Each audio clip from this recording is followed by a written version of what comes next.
What strategies will ensure that American workers are prepared to work in a global economy?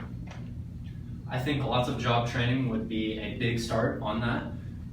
We have several companies, that can and will train unexperienced workers, and we need those companies to step up and train people for the global economy. Still have time, Eagle. You have a whole 30 seconds. Done. You could be done. You can be done before the time. My guy, go on a tangent, trust me. No, because the movie says the more time for error. Yeah.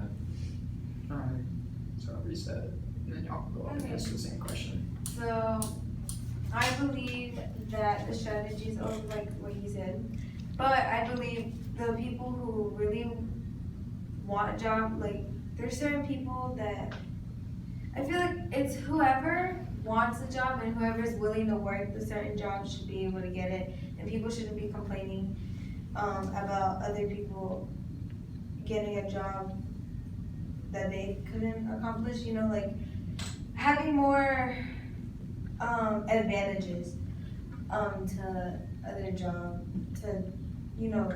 I don't know how to like explain what I'm saying, but for example, someone who is fluent in both languages has an advantage of getting a job than a person who is only fluent in one.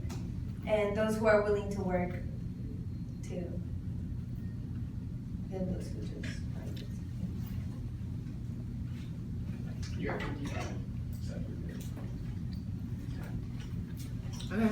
So I feel like one of the ways that America could help prepare the Americans for the workforce and a global standing is education, which is one of my biggest platforms is education, because through education, the American population is able to progress and be on the same level as everybody else globally. So just being able to give them strategies and just building up on the basics of the strategies that they need to go out into the workforce, we could definitely change that. And one of the things I want to do is reform education to make it more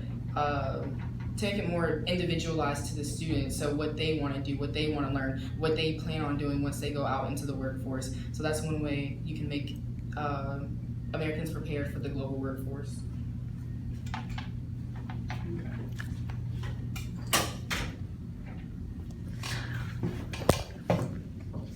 Hi, how's it going? My name's Patrick. I am your timekeeper. How are y'all today? Hope you're having a good day.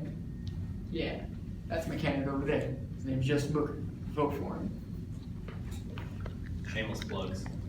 You're right. Wait, are we supposed to I have a respond question to too. each other? Yeah, y'all are supposed to Yeah. respond to each other.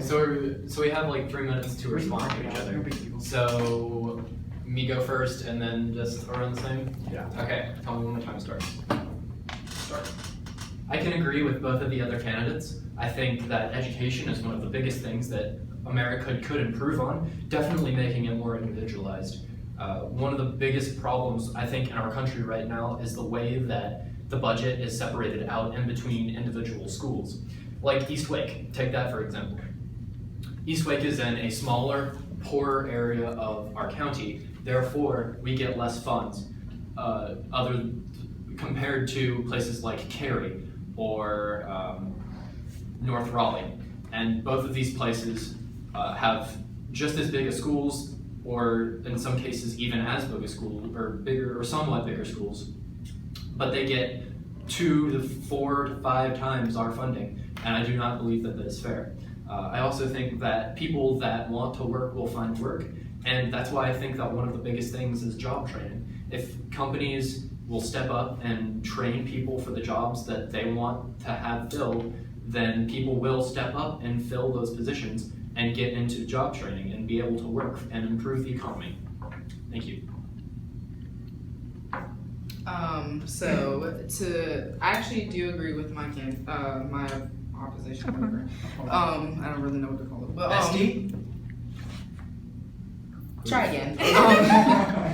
I actually do agree with him. I do feel like we need more funding for public schools. That's why one of my if I was president, I would get rid of charter schools because I feel that the funding towards charter schools should be given back into public schools, because we say we want to improve our public schools, but are we really doing that by giving money to privatized schools? I feel like that money should be put back into our public schools to make them stronger, give teachers higher pay, so that way they're able to create a better future for our children to get jobs on the global market, because that's how you stay competitive through education. And also job training and more of a creating more ties to other countries globally. You're able to create more ties and jobs, and working with bigger businesses like Amazon and keeping up the initiative of globalization and connections. So that's how I feel. I agree with both of my opponents. The only thing I do have to say about Jayla is that charter schools are public schools. They're not private schools. Yeah, I know. You said they They're public schools, but they're in a private sector of public schools.